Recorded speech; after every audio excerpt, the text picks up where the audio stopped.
अस्सलाम वालेकुम नाज़रीन, प्रोग्राम हार्ट इशू में माया तवानी मेज़बान Sabeen Memon. Heart issue programme की शुरुआत कंदासीं। अॼु प्रोग्राम में जिन इश्यूज़ के असां शामिल कयो आहे ऐं तव्हां ताईं अपडेट्स पहुचाईंदासीं। उन में ॻाल्हि कंदासीं हिरासमेंट जे हवाले सां। तोड़े जो हिरासमेंट जे हवाले सां कानून पिणु पास थी वियो आहे ऐं जॾहिं मुल्क में मासूम ज़ैनब, कायनात ऐं ॿियनि मासूम नियाणियुनि जा ज़्यादती जा उन्हनि सां लॼा लुट ऐं उन्हनि खे क़तल करण जा वाक़िया साम्हूं ईंदा हुजनि ऐं उन्हनि जे मुल्ज़िमनि खे फाही ॾिनी वञे त उन ते बि शायदि उन्हनि जवाबदारनि खे को ख़ौफ़ नथो थिए। उन्हनि जा हथ शायदि एॾा ड्रिगा आहिनि या उन्हनि खे इन ॻाल्हि जो को बि ख़ौफ़ न आहे त हू शायदि को कानून जी पकड़ में अची सघनि था या उन्हनि खे का सज़ा मिली सघे थी। इन तरह जा वाक़िया रुकजण त परे जी ॻाल्हि आहे पर घटिजी बि न सघिया आहिनि।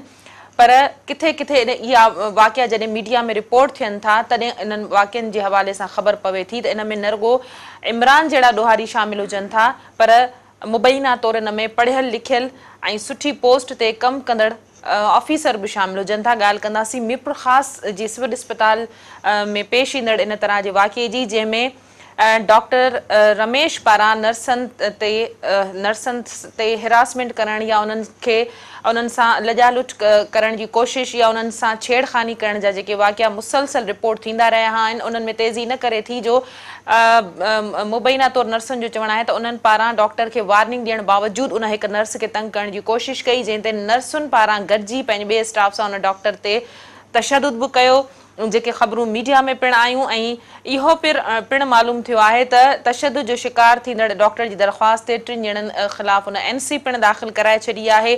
नर्सिन जो शिकायत आहे त हुन हिकु दफ़ा न बल्कि 2-3 दफ़ा MS खे इन तरह जी शिकायत लिखत में ॾिनी एप्लीकेशन त इहो डॉक्टर उन्हनि खे तंग करण में या उन्हनि खे हिरासमेंट करण जे हवाले सां मुलविस आहे, इन खे रोकियो वञे, पर उन बावजूदि इन तरह जी शिकायतनि जो को नोटिस न वरितो वियो।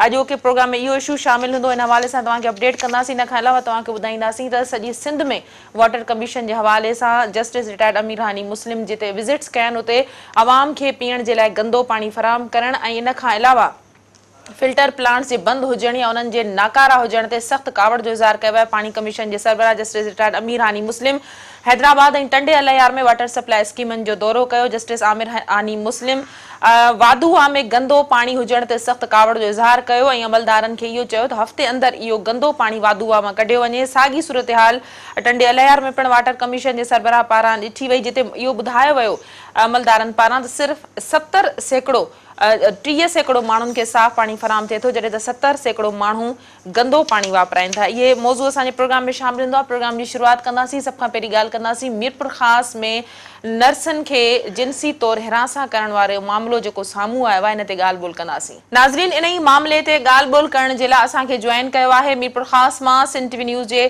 ब्यूरो चीफ नज़ीर पंवर। नज़ीर, मीरपुर ख़ासि जी सिविल अस्पताल में नर्सनि सां जेको ज़्यादती जे हवाले सां जंहिं डॉक्टर जो नालो गर्दिश करे रहियो आहे, इहो हिकु दफ़ो न बल्कि अॻु में बि केतिराई दफ़ा इन मामले ते इन डॉक्टर जा अहिड़ा हिरासमेंट कंदड़ जेको आहे सो मामला ज़ाहिर थींदा रहिया आहिनि मीडिया ज़रिए। छो इन डॉक्टर खे एॾी रिआयत कंहिंजे पारां ॾिनी पई वञे जॾहिं इन तरह जा स्कैंडल साम्हूं अचनि था, न मरीज़नि खे बख़्शियो थो वञे औरतुनि खे, न वरी नर्सनि खे, त आख़िर इन डॉक्टर जी पुठभराई केरु करे रहियो आहे?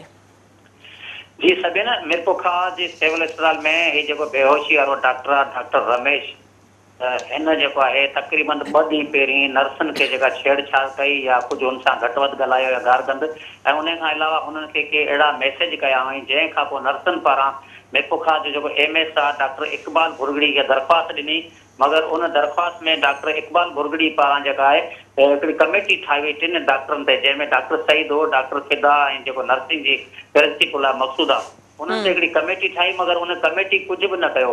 जॾहिं त उहो 2 ॾींहं गुज़री विया, अॼु उहो साॻी परसूं जेॾीमहिल बेहोशी ही जेको आहे ऑपरेशन थिएटर में जेकॾहिं वयूं त उते साॻियो डॉक्टर जेको रमेश हो, उन्हनि छोकिरियूं जेके 2 ॼण वियूं उन्हनि सां उन गार गंद कई ऐं उहो ई हरकतूं करणु शुरू थियो। जंहिं खां पोइ उते जेका ॿिया कंपाउंडर वग़ैरह वेठल हुआ उन्हनि नर्सनि पारां उन्हनि खे जेका दांह ॾिनी वई, जंहिं खां पोइ डॉक्टर वरी दुबारा हिन खे गारियूं ॾिनियूं, त उन खां पोइ जेके तक़रीबन 7-8 नर्सूं हुयूं उन्हनि जी डॉक्टरनि सां पाण में मुंहुं मारी थी, जंहिं खां पोइ हिन डॉक्टर रमेश खे जेको आहे नर्सनि ऐं जेके उते बीठल हुआ ऐं उन्हनि लतनि मुकनि जा वसकारा करे डॉक्टरनि ते सख़्तु तशदुद कयो ऐं डॉक्टर बि जेको उन्हनि खे गले में जले चमाटूं हणंदो रहियो। ऐं उन खां पोइ जेके कुझु जा ॿिया 3-4 ॼणा ॿिया जेके बीठल हुआ, हिकु नर्स खे जेका हिन लत हई उहा किरी पई, जंहिं खां पोइ उन्हनि बि जेका छॾाइण जी कोशिशि कई, मगर जे हिते 8-10 नर्सूं जेके मच्छर जी हिन ते तशदुद कयो, जॾहिं त अहिड़े वाक़े खां पोइ जेका पुलिस जा वॾा अटाला मिरपुखा सिविल अस्पताल में पहुता, डॉक्टर सभु जा सभु गॾिजी करे हिन जी डॉक्टर रमेश जी हिमायत में पहुता त हुननि जो चवणो हो त हिन नर्सनि खे गिरफ़्तार कयो वञे। चारों तरफ़ जेका हॉस्पिटल आहे, नर्सिंग हॉस्पिटल आहे, पुलिस पारां हुते कड़ो चाढ़े छॾियो आहे। जॾहिं मीडिया जी टीमूं हुते पहुतियूं त उन खां पोइ जेको आहे सिविल सर्जन सां असांजी ॻाल्हि ॿोल थी। हुन खां असां इहो पुछियो त जॾहिं त ॿ ॾींहं पहिरीं जेका हिन इहो साॻियो ई डॉक्टर आहे हिननि जेका नर्सनि सां छेड़छाड़ कई अथसि या उन्हनि खे कुझु अहिड़ा मैसेज कया अथसि त उन जे तव्हां कहिड़ी कार्रवाई कई आहे? हुन सिविल सर्जन जो इहो मौक़िफ़ हो त असां इंक्वायरी ॾेई छॾी आहे, मगर अञा ताईं इंक्वायरी कंप्लीट कोन थी आहे। जंहिं खां पोइ आउं तव्हांखे ॿुधायां त हीअ जेके डॉक्टर आहिनि इहे ड्यूटियूं कनि कोन था। इहे जेके बेहोशी वारो डॉक्टर आहे ऐं या हिन खां अलावा हिकिड़ो ॿियो ई बेहोशी वारो डॉक्टर आहे, हिननि जो हिकिड़ो पाण में ग्रुप ठहियलु आहे प्राइवेट अस्पताल में। ऐं उन खां अलावा ही जेको बि नर्सूं जेके आहिनि उहे सिविल हॉस्पिटल सॼो इहो सम्झो उहो हलाईंदियूं आहिनि, डॉक्टर हूंदा ई कोन्हनि। हीअ हुते शागिर्दियाणियूं आहिनि। ऐं हुन सां जॾहिं इहो वाक़ियो पेश आयो उन खां पोइ थाणे तालके थाणे टाउन थाणे ते जेका इहा रिपोर्ट बि दाख़िल थी वई। उन ते जेको 4 ॼणनि जा हिन हिकिड़ो एतबार मोगेरी, इमदाद मोगेरी ऐं हिननि जा जेके इम्तियाज़ मोगेरी, इन्हनि जा नाला ॾिना विया गुलाम रसूल मोगेरी। गुलाम रसूल मोगेरी आउं तव्हांखे ॿुधायां या इमदाद मोगेरी, इन्हनि जो सिविल हॉस्पिटल में हिकु मेडिकल स्टोर आहे, उन्हनि सां बि असांजो राब्तो थियो। हुननि जो चवणो त असां जी हुते पहुतासीं त हिन जेको डॉक्टर पारां नर्सनि खे गारियूं पिया ॾिनियूं ऐं डॉक्टर बि उन्हनि खे धक कया पिए, जंहिं खां पोइ इहे नर्सूं गॾु थी हिते सभु पहुतियूं हुयूं। जॾहिं तव्हां साॻी ॻाल्हि ॿुधायो तव्हांखे जेको डॉक्टर सईद हाणे इंक्वायरी ऑफिसर मुक़ररु थियो उन सां असांजी ॻाल्हि ॿोल थी। हुनजो इहो चवणो हो त असां इंक्वायरी करियूं पिया, अञा ताईं असां इंक्वायरी कंप्लीट कई कोन्हे। पर आउं तव्हांखे इहो ॿुधाईंदो वञां त नज़ीर केतिरो टाइम ॾिनो, केतिरा ॾींहंनि में इंक्वायरी मुकमल कई वेंदी? जी सभिनि मिरपुखा सिविल हॉस्पिटल जी हिकिड़ी रवायत रही आहे, हिते जेके बि इहे डॉक्टर या आहिनि इहे वॾियूं माफ़ियाऊं आहिनि। त छाजे करे मिरपुखा जा टोटल जेके प्राइवेट मेडिकल सेंटर हुजनि, प्राइवेट अस्पताल हुजनि, उते बेहोशी जा डॉक्टर घटि आहिनि। सिर्फ़ु हिते 2 डॉक्टर आहिनि। उन्हनि खे मजबूरी हूंदी आहे, तंहिंजे करे ही डॉक्टर सभु उन्हनि जी सपोर्ट कंदा। इंक्वायरी ॾिसो 2 ॾींहं गुज़री विया आहिनि, उन्हनि छोकिरियुनि जो को बि तदारक न थी, कंहिं बि नोटिस न वरितो। उन खां पोइ जॾहिं अॼु वयूं त उन्हनि साॻियुनि जेके नियाणियुनि खे हिन गार गंद कई आहे या उहो घटि वधि ॻाल्हायो त उते तक़रीबन 15 खां 20 माण्हू वेठल हुआ, उन्हनि जे साम्हूं सॼो ग़लति ॻाल्हायो अथसि। ऐं हिन खां पहिरीं मां तव्हांखे ॿुधायां हिन डॉक्टर जो पहिरीं खोड़ सारियूं शिकायतूं आहिनि। जेके बेहोशी वारो इहे डॉक्टर आहे जेकॾहिं का औरत खे या कंहिंखे बेहोश करे थो त उन्हनि सां या जेके उन्हनि सां गॾु अटेंडेंट्स अचनि था उन्हनि सां बदतमीज़ी करे थो। उन में बि हिकिड़ी इंक्वायरी थी जंहिंमें हिनखे सेक्रेटरी सिहत पारां हिनखे हितां खां रिलीव कयो वियो ऐं हिनखे जेका हिनखे सज़ा बि मिली हुई ऐं हिन जूं इंक्रीमेंटूं बि ख़तमु कयूं। वरी दुबारा ही सिफारिश कराए वरी साॻियो ई मिरपुखास में ही तैनात थियो आहे। वरी हिन जूं साॻियूं इहे ई हरकतूं आहिनि। जॾहिं त अॼु असांजे डॉक्टर खां पुछियो वियो, डॉक्टर जो इहो चवणो हो त ही छोकिरियूं कुझु अहिड़े क़िस्म जूं आहिनि। इहे अॼु बि उहे साॻियो डॉक्टर हिननि ते इल्ज़ाम हणी रहियो। उन खां पोइ ही जेके कुझु डॉक्टर ऐं कुझु वरी जेके सिविल हॉस्पिटल में हिकिड़ा एजेंट तौरु कमु कंदा आहिनि, उहे डॉक्टरनि जा एजेंट हूंदा आहिनि जेके सरकारी अस्पतालनि मां दवाऊं खणी हिननि डॉक्टरनि सां मिली करे ॿाहिरि जेके दवाऊं जेके विकिणंदा आहिनि मेडिकल स्टोरनि ते उन्हनि पारां अॼु एहतजाज कया पिया विया ऐं हिन नर्सनि खे कोशिशि कई पई वई त हिननि खे गिरफ़्तार करियूं। त ही जेकॾहिं साफ़ ई उते न पहुचनि हा त अॼु हिननि जो इहो ई इरादो त हिननि नर्सनि खे असीं गिरफ़्तार करियूं। मगर असां उते सभिनी खां इहा मालूमात वरिती, MS खां मालूमात वरिती, इंक्वायरी ऑफिसरनि खां मालूमात वरिती ऐं ॿियनि खां मालूमात वरिती। हुननि जो चवणो त हिन डॉक्टर जो रवैयो सदाईं अहिड़ो ई हूंदो आहे। ही नियाणियूं जेकॾहिं हिते कमु कनि थियूं त हिननि सां इहे गार गंद कंदा आहिनि ऐं डॉक्टर जेके तक़रीबन 2 बजे खां पोइ हूंदा ई कोन्हनि। इहे सभु जेके नर्सूं आहिनि उते ई अस्पताल में मरीज़नि जो इलाज सभु कुझु इहे पियो मञनि। उन खां अलावा ही जेके 2 नर्सूं हुयूं जंहिंमें रीमा खानज़ादो, उन सां असांजो राब्तो थियो। हुनजो चवणो त असां 2 ॾींहं पहिरीं दरख़्वास्त ॾिनी आहे, उनजो कुझु कोन थियो। अॼु असां जी वियासीं, असांखे हुटिंग बि कई, असांखे गार गंद कई, एतिरे ताईं जिनसी गारियूं ॾिनियूं अथसि। उन बावजूदि असांजी केरु ॿुधण वारो कोन्हे। वरी एतिरे ताईं पुलिस अटाला वरी असांखे गिरफ़्तार करण लाइ हिते पहुची आहिनि। नज़ीर इन हवाले सां पुलिस जे आला अमलदारनि सां तव्हांजी ॻाल्हि ॿोल थी त छो उबतो एक्शन कयो पियो वञे? जी पुलिस जी सां मुंहिंजी ॻाल्हि ॿोल थी। हुननि जो इहो चवणो त असांखे जेका इतला मिली त सिविल हॉस्पिटल में डॉक्टर खे तशदुद कयो पियो वञे ऐं डॉक्टर खे यरगमाल बनायो वियो आहे ऐं जेको ऑपरेशन थिएटर जा शीशा वग़ैरह तोड़िया विया आहिनि। मगर हुननि खे फर्स्ट जेका इंफॉर्मेशन मिली उन खां पोइ SHO जेको सत्तार गुरगेज़ आहे उन सां मुंहिंजी ॻाल्हि थी। हुननि चयो असां फ़िलहाल रिपोर्ट दाख़िल कई आहे, असां पंहिंजी इंक्वायरी मुकमल कंदासीं ऐं सिविल सर्जन जेका इंक्वायरी करे थो उहा पंहिंजी इंक्वायरी मुकमल कंदो। उन खां पोइ असीं केस दाख़िल कंदासीं। जॾहिं त हिननि जो चवणो असां नर्सनि खां बि बयानु वठंदासीं ऐं उन खां पोइ सॼो इहो वाक़े जो केस दाख़िल कंदासीं।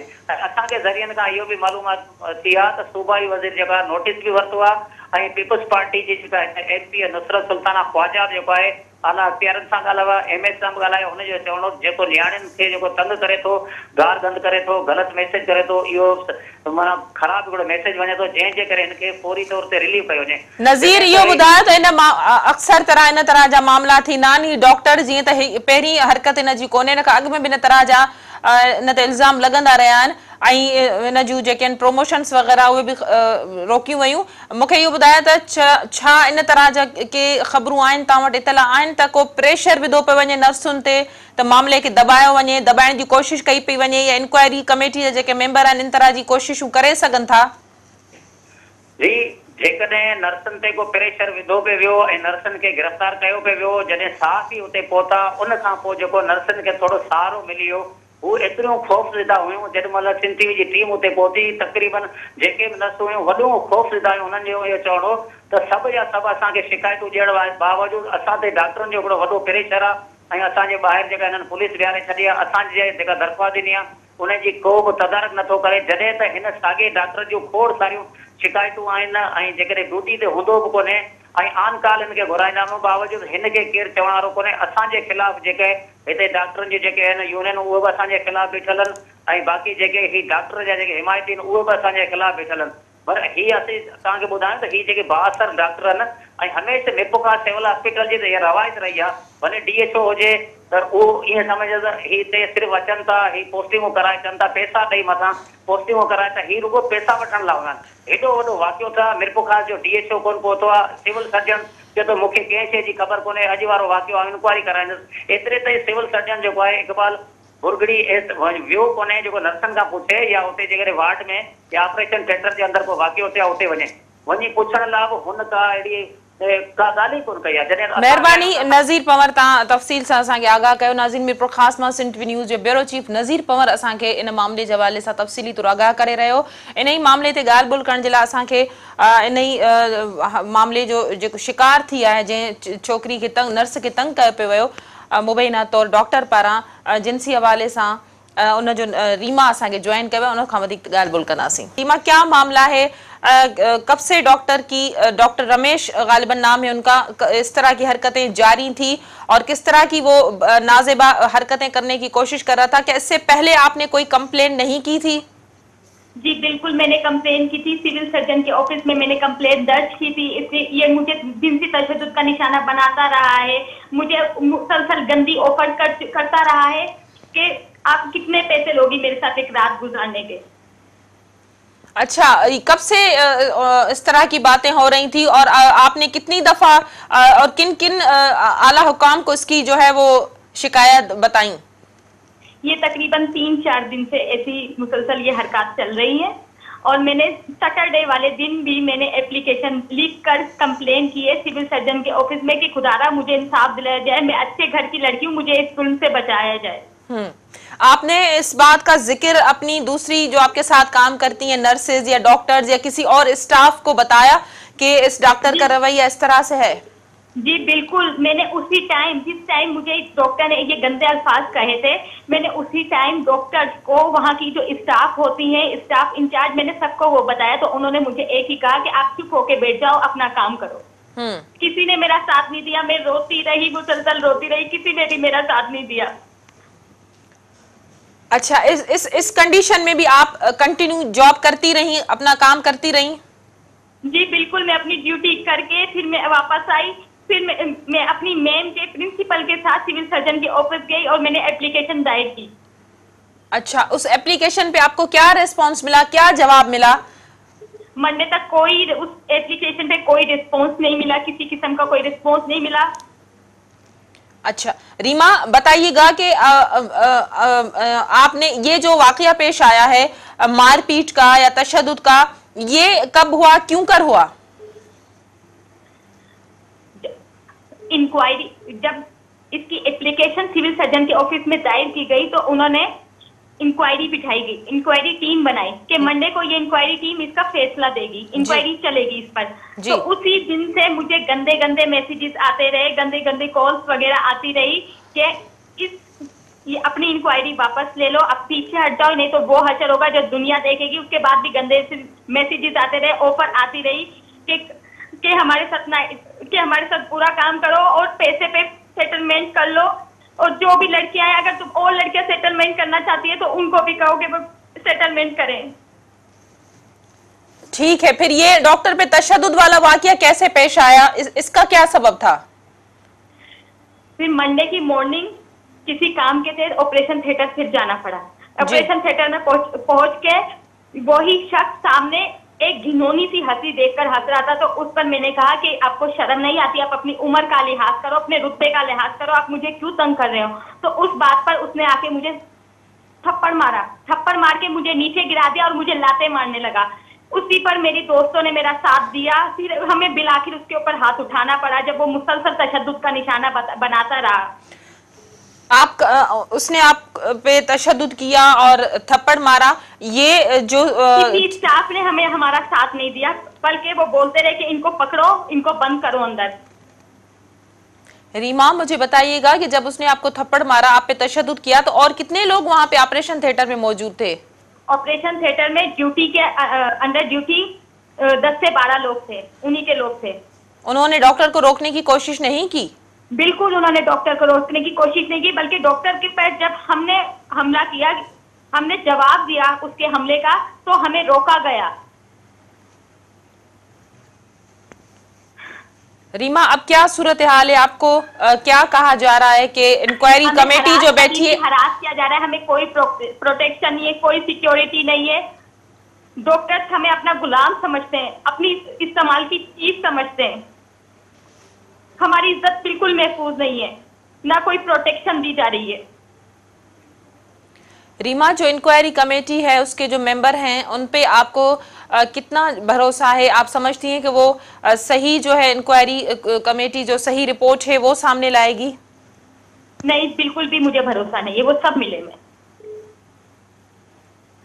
अब आप क्या चाहती हैं? इस पे किस तरह की इंक्वायरी होनी चाहिए, क्या होना चाहिए? इस दरिंदे को आप पहले मेरी बात सुनिए।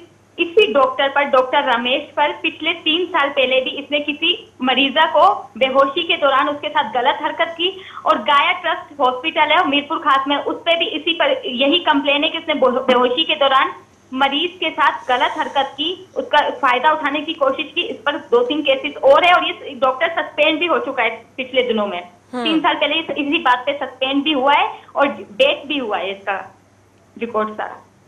बहुत शुक्रिया रीमा, आपने अपना मौक़िफ़ देने के लिए हमें ज्वाइन किया। नाजरीन,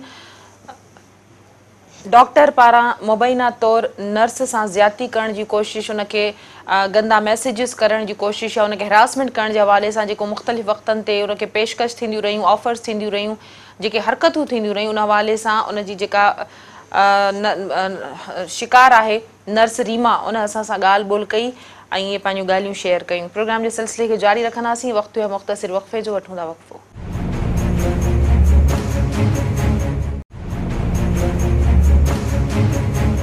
वेलकम बैक नाजरीन। प्रोग्राम के सिलसिले के अॻिते वधाईंदासीं, ॻाल्हि कंदासीं अॼोके सिंध काबीना के इजलास में।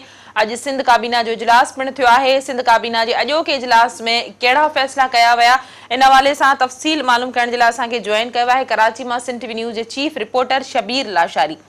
शबीर, ॿुधायो त अॼु सिंध काबीना जो इजलास थियो, छा कहिड़ा फ़ैसिला कया विया अॼु? सिंध काबीना जो इजलास वॾे वज़ीर सैयद मुराद अली शाह जी सदारत हेठि थियो आहे। हिन इजलास में जेको आहे इंतहाई अहम एजेंडाऊं जेके आहिनि उहे गौर कयो। ख़ासि तौर ते जेको आहे यूनिवर्सिटियुनि जो जेको कानून आहे नओं, उहो जेको आहे काबीना उनजी जेका आहे मंज़ूरी ॾेई छॾी आहे। ऐं उन नए कानून तहत जेको आहे गवर्नर यूनिवर्सिटियुनि जो चांसलर हूंदो, जॾहिं गवर्नर यूनिवर्सिटियुनि जे सेनेट जे इजलास जी सदारत करे सघंदो, ऐं गवर्नर एज़ाज़ी डिग्रियूं पिणु ॾींदो, जॾहिं त वॾो वज़ीर वीसी जेको आहे PRO ऐं ॿिया ऑफिसर जेको आहे मुक़ररु करे सघंदो। उनखां अलावा सिंध काबीना जे इजलास दौरान जेके ॿिया अहम मामला गौर हेठा उहे रोहित हिलाल कमेटी जे हवाले सां पिणु आहे, छाकाणि त वॾे वज़ीर खे इजलास दौरान ॿुधायो त अरिड़हीं गर्मियुनि खां पोइ रोहित हिलाल जेको आहे सूबनि हवाले थी वई आहे। उन ते जेको आहे काबीना रोहित हिलाल कमेटी वारो जेको एक्ट आहे उनजी बि पिणु मंज़ूरी ॾेई छॾी, जंहिं तहत ज़िले सतह ते कमेटियूं ठहंदियूं ऐं उहे सूबाई सतह ते कमेटियुनि खे रिपोर्ट कंदियूं, ऐं उनखां अलावा सरकार जो चवणु आहे त वफ़ाक़ी सतह ते जेके कमेटियूं आहिनि उहे ज़िले सतह जे कमेटियुनि सां गॾिजी चंड ॾिसण वारो मामिलो हुजे या ॿिया मामला हुन सां गॾिजी फ़ैसिला करे सघनि। इजलास दौरान पूरे खाते सूबाई वज़ीर नासिर शाह स्टील मिल ऐं PI खे खणगाइण वारो मामिलो जेको आहे उहो काबीना में उथारे चयो त वफ़ाक़ी सरकार स्टील मिल खे खणगाइण चाहे थी। चवण त स्टील मिल जी ज़मीन सिंध हुकूमत जी मिल्कियत आहे। उनजो त स्टील मिल शहीद ज़ुल्फ़िकार अली भुट्टो क़ाइमु कई ऐं क़ौम खे तोहफ़ो ॾिनो, पर स्टील मिल खे सस्ते अघ ते खणगाइण या विकिरे करण जे पर्पज़ खां जेको आहे उनखे हथ वठी तबाह कयो वियो। संदसि चवणो त स्टील मिल जी जेका ज़मीन आहे उहा सिंध सरकार जी मिल्कियत आहे। जेकॾहिं स्टील मिल खे खणगायो वियो त असां पंहिंजी ज़मीन न ॾींदासीं। ऐं उनखां अलावा सिंध काबीना जेको आहे पुलिस कानूननि में जेको रूल्स में जेको आहे वधीक तरमीमूं आणण बाबति गौर वीचार कयो, जंहिंमें काबीना खे ॿुधायो वियो त हीउ मामिलो जेको आहे उहो कोर्ट में हलंदड़ आहे। तंहिंजे करे पुलिस ऑफिसरनि जी मुक़ररी वारो जेको मुद्दो आहे उनखे घटाइण या वधाइण जा जेके अख़्तियार आहिनि उहे सिंध सरकार हवाले करण वारा जेके मामला आहिनि उन मामले खे जेको आहे डिफर कयो वञे बहितर थींदो। तंहिंजे करे मामिलो कोर्ट में हुजण करे हीउ मामिलो जेको आहे उहो डिफर कयो वियो। इजलास दौरान सूबाई वज़ीर मीर हज़ार ख़ान बिजराणी ऐं आसमा जहांगीर जे साल सवाब लाइ दुआ पिणु घुरी वई थी। महिरबानी शबीला शाहरी। अॼोके सिंध जे वॾे वज़ीर जे सदारत में थींदड़ काबीना इजलास जे हवाले सां अपडेट करे रहियो, जंहिंजी एजेंडा जे हवाले सां शबीला शाहरी असांखे ॿुधायो। प्रोग्राम जे सिलसिले खे अॻिते वधाईंदासीं। ॻाल्हि कंदासीं वाटर कमीशन जे सरबराह जस्टिस रिटायर्ड अमीर हानी मुस्लिम, जेको सिंध जे मुख़्तलिफ़ इलाइक़नि जो दौरो करे उते अवाम खे फराहम थींदड़ पीअण जे पाणी जी सूरत हाल खे वॉच करे इन ते सख़्तु कावड़ जो इज़हार पिणु कंदो रहियो आहे त जिते फिल्टर प्लांट्स बंदि हुजनि था त उते पाणीअ में गंदगी जो हुजणु ऐं गंदो पाणी अवाम खे पीअण लाइ फराहम करण ऐं उनजे नतीजे में केतिरियूं बीमारियूं फैलजण ते उन पारां कावड़ जो इज़हार कयो वियो। इन ई हवाले सां पाणी कमीशन जे सरबराह जस्टिस रिटायर्ड अमीर हानी मुस्लिम जी टीम हैदराबाद जे इलाइक़े क़ासिमाबाद जे वाधूआ जो दौरो कयो, जिते वाधूआ में गंदो पाणी हुजण ते जस्टिस रिटायर्ड अमीर हानी मुस्लिम पारां सख़्तु कावड़ जो इज़हार कयो वियो। इन हवाले सां वधीक तफ़सील मालूम कंदासीं हैदराबाद मां सिंध TV न्यूज़ जे रिपोर्टर। पर छा सूरत हाल रही पाणी कमीशन जे सरबराह जस्टिस रिटायर्ड अमीर हानी मुस्लिम जॾहिं हैदराबाद मटियारी ऐं टंडे अलियार जे में मुख़्तलिफ़ जेको पाणी जी स्कीमनि या वाधूआ जे में गंदे पाणी में छोड़ जे हवाले सां जेका सूरत हाल ॾिठी त बिल्कुल अॼु सुबुह जो सवेर ओचितो पानी कमीशन जो सरबराह अमीर मुस्लिम हानी कासिमाबाद जे वाधूआ वारे इलाइक़े जो दौरो कयो ऐं जीअं उते पहुतो त उतां जी जेका लोकल इंतिज़ामिया आहे TMO Qasimabad, deputy commissioner Hyderabad, assistant commissioner मुख्तियार कार ऐं मुख़्तलिफ़ जेके पानी कमीशन में खातनि जा अमलदार आहिनि उन्हनि खे बि हंगामी बुनियादनि ते उते घुरायो वियो ऐं जीअं हुन दौरो शुरू कयो त जेको वाधूआ ते जेको गंदो पाणी ड्रेनेज जो मुख़्तलिफ़ इलाइक़नि जो हुन में शोर थिए थो, उन हवाले सां हुनजी एतिरी बदबू हूंदी आहे जो जेको बि वाधूआ रोड तां गुज़र कंदो आहे त हुनखे बाक़ाइदे महसूसु थींदो आहे त कंहिं गंदे पाणीअ जे नाले जे मथां गुज़रूं था ऐं उहे जेके इलाइक़ा आहिनि मुख़्तलिफ़ वाधूआ जे भरिसां रोड जे ॿिन्ही पासनि खां उन्हनि ताईं बि हुनजी बदबू वेंदी आहे। जीअं हुनखे बदबू आई आहे गंदो पाणी वाधूआ जो ॾिठो त अमीर मुस्लिम हानी कासिमाबाद जे TMO खे सख़्तु छंड पटी ऐं इंतिहाई सख़्तु अल्फाज़नि में हुनखे जेको आहे इहो चयो त 7 ॾींहंनि जे अंदरि जेकॾहिं वाधूआ मां पाणी न कढियो वियो हीउ जेको गंदो पाणी आहे त हुनजे ख़िलाफ़ कार्रवाई कई वेंदी। हुन ते सख़्तु नाराज़गी जो इज़हार बि कयो, जंहिंखां पोइ TMO कासिमाबाद खे यकीन दहानी कराई त 7 ॾींहंनि जे अंदरि हीउ पाणी जेको आहे उहो निकाल कयो वेंदो ऐं साफ़ पाणी हिन में छोड़ करायो वेंदो। इहो हुनखे त चयो वियो, पर हक़ीक़त इहा आहे त वाधूआ ते अॻ में बि अहिड़े क़िस्म जा हुकूमत जारी कया विया आहिनि। अॻ में जेका पानी कमीशन जस्टिस इक़बाल कलोड़ो जे निगरानी में उहे हिदायतूं जारी कयूं हुन त वाधूआ जे मथां जेका एनक्रोचमेंट आहे फिल फोर हुनखे हटायो वञे, उहा एनक्रोचमेंट बि हटी न सघी आहे। गंदो पाणी बि साॻी तरीक़े सां वहे पियो।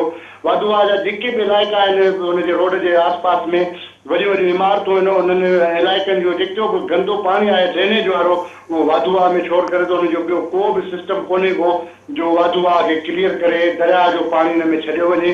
ऐं दरिया जे पाणी जी जेकॾहिं ॻाल्हि कजे त दरिया जो पाणी जेको आहे जितां वाधूआ खे पाणी मिलंदो हुयो उनखे लाॻीतो बंदि कयो वियो आहे। दरिया वटां फुलेली वाह वटां जितां हुनजो नेकर अचे थो उतां हुनखे बंदि कयो वियो आहे, जंहिंजे करे दरिया जो पाणी नामुमकिन आहे त वाधूआ में चढ़ी सघे। इहे हुकुमनामा इहे थींदा रहिया आहिनि। बहरहाल जेको 7 ॾींहंनि जे अंदरि हैदराबाद जी इंतिज़ामिया जस्टिस अमीर हानी मुस्लिम खे यकीन ॾियारी कराई आहे त उहो गंदो पाणी निकाल कंदा, पर मां सम्झां थो त इहो नामुमकिन आहे छो त जेके बि आबादियूं आहिनि सॼियुनि आबादियुनि जो जेको नेकर जो सिस्टम आहे निकासी वारो उहो वाधूआ में शोर करे थो वाधूआ में शोर करणु जेकॾहिं उहो नेकर बंदि थींदा त ज़ाहिर आहे इलाइक़नि जा माण्हू एहतिजाज कंदा इलाइक़नि खे ॿियो को बि नेकर जो सिस्टम कोन्हे को ऐं मां नथो सम्झां त कोई थी सघे इन खां पोइ जेको आहे सो अॻु में मटियारी में बि अमीर मुस्लिम हानी दौरो कयो आहे मटियारी जे मुख़्तलिफ़ इलाइक़नि में ऐं मटियारी में जेके मुख़्तलिफ़ फैक्ट्रियूं आहिनि या उन्हनि में बि साॻी सूरत हाल आहे जेके मुख़्तलिफ़ वाह वहनि था उते बि साॻी सूरत हाल आहे उन्हनि में बि गंदो पाणी आहे ऐं जेको कमीशन जोड़ी वई आहे त स्पेशली जेके कमीशन जो जेको मेन मक़सदु आहे सुप्रीम कोर्ट जे जेका इहा कमीशन ठाही आहे पाणी कमीशन उन में त जानवरनि जे लाइ पीअण जो पाणी ऐं माण्हुनि जे लाइ पीअण जो पाणी हुनखे बढ़ायो वञे त जीअं माण्हू बि पी सघनि जानवर बि उहो वापराए सघनि ऐं जेको आहे सो जेके आबादियुनि जे लाइ पाणी वञे थो उहो बि अहिड़ो हुजे जो आबादियूं बि मुतासिर थी न सघनि जीअं ज़मीनुनि में वञे थो पाणी ऐं उनजे करे उनखे अहिड़ो लाइक़ु बणायो वञे जीअं उन सभिनी जे इस्तेमाल में अचे पर इहो दौरा त अॻु में बि थींदा रहिया आहिनि हीउ बि दौरो थियो आहे असल में लोकल इंतिज़ामिया जेका आहे उहो लोकल इंतिज़ामिया उन्हनि जो जेको आहे सो मामला आहिनि उन्हनि खे हद दख़लियूं हटाइण में सियासी मुदाख़लतूं थियनि थियूं जंहिंजे करे भले टंडोला यार जी ॻाल्हि करिए त टंडोला यार में बि हुन दौरो कयो आहे अमीर मुस्लिमानी टंडोला यार हैदराबाद मटियारी तोड़े ॿिया जेके आस पास वारा इलाइक़ा आहिनि उन्हनि में बि जेके दौरा थिया आहिनि उन्हनि सिर्फ़ु दौरनि ताईं रहिबो जेसिताईं हिन ते मुकमिल तौर ते सभ खां पहिरियां जेके पाणी जा कुदरती वाकिरा आहिनि जेके वाह केनाल आहिनि उन्हनि जे मथां जेकॾहिं हद दख़लियूं न हटायूं वेंदियूं तेसिताईं इहो नामुमकिन आहे त उहो पाणी पीअण जो साफ़ थी सघे ऐं समूरनि शहरनि जा जेके बि निकासी वारा सिस्टम आहिनि उहे भले मटियारी हुजे टंडोला यार हुजे हैदराबाद हुजे उन्हनि जा अहिड़े क़िस्म जा जेके वाह आहिनि जीअं हैदराबाद में फुलेरी वाह हुआ कराची वाह हुआ पिनियारी वाह हुआ इन्हनि में समूरे इलाइक़नि जा गंदगी जा पाणी जेके ड्रेनेज आहे उहो हिते शोर करे थो ऐं हुनखे साफ़ पाणी बनाइणु मुंहिंजे ख्याल में नामुमकिन आहे ज़फ़र पर जॾहिं इहे वाटर कमीशन जे सरबराह जा विज़िट्स थियनि था ओचितो ऐं जॾहिं TMO समेत मुख़्तलिफ़ अमलदारनि खे छंड पटी वञे थी उते ऐं यकीन ॾियारनि था उन जेको अल्टीमेटम टाइम पीरियड ॾिनो थो वञे त भई इन ते इन्हनि हुकुमनि ते अमल कयो वेंदो इन्हनि हुकुमनि ते अमल थींदे तव्हां ॾिसो पिया जेतिरो टाइम पीरियड ॾिनो वियो आहे किथे को कमु शुरू थियो आहे किथे का प्लानिंग कई पई वञे का मीटिंग थी आहे का ॻाल्हि ॿोल थी आहे को विज़िट थियो आहे अमलदारनि जो सभिनी मां तव्हांखे इहो ॿुधायो त बिल्कुलु ओचितो दौरा थियनि था ऐं ओचितो अमीर मुस्लिम हानी पहुचे थो या उतां जा लोकल इंतिज़ामिया जा अमलदार पहुचनि था पर इहा शइ तेसिताईं मुमकिन न आहे जेसिताईं पहिरियों हद दख़लियूं न हटायूं वेंदियूं ऐं जेको हाणे जी ज़फ़र मुंहिंजो इहो ई सुवाल आहे त कुझु अमल थींदे तव्हां ॾिसो था त आख़िर इंतिज़ामिया अल्टीमेटम खां पोइ कहिड़ा उपाउ वरिता आहिनि को बि उपाउ न वरितो वियो आहे कंहिं बि क़िस्म जो को अमल न थियो आहे अॻु में जस्टिस इक़बाल करोड़ो बि अहिड़ा हुकुम जारी करे वियो हो ऐं जस्टिस इक़बाल करोड़ो आख़िर में जेको वेंदे वेंदे हुन सुप्रीम कोर्ट खे ख़त लिखियो त जेके हैदराबाद ऐं जेके सिधे मुख़्तलिफ़ शहरनि में जेके पाणी जो इशू आहे उन ते जेका उनजी मुक़ामी इंतिज़ामिया आहे उहा उन्हनि सां कोऑपरेट नथी करे जेके मुख़्तलिफ़ खातनि जा अमलदार जीअं हेस्को आहे HD आहे वासा आहे या सिहत खाते जा अमलदार आहिनि उहे उनखे कोऑपरेट नथा कनि ऐं सही नमूने सां उन्हनि खे गाइड नथा कनि जंहिंजे करे उन ते पाणी कमीशन वारो जेको मेन मक़सदु आहे पाणी खे साफ़ करण वारो उहो पूरो थी नथो सघे उन अहिड़े क़िस्म जो ख़त बि लिखियो ख़ासि तौर ते हैदराबाद जे हवाले सां डिप्टी कमिश्नर ऐं कमिश्नर बि अहिड़ो ख़त सुप्रीम कोर्ट खे लिखियो आहे ऐं हिन ते अमल दरामद अञा ताईं न थी सघियो आहे ऐं मुंहिंजे ख़्याल में त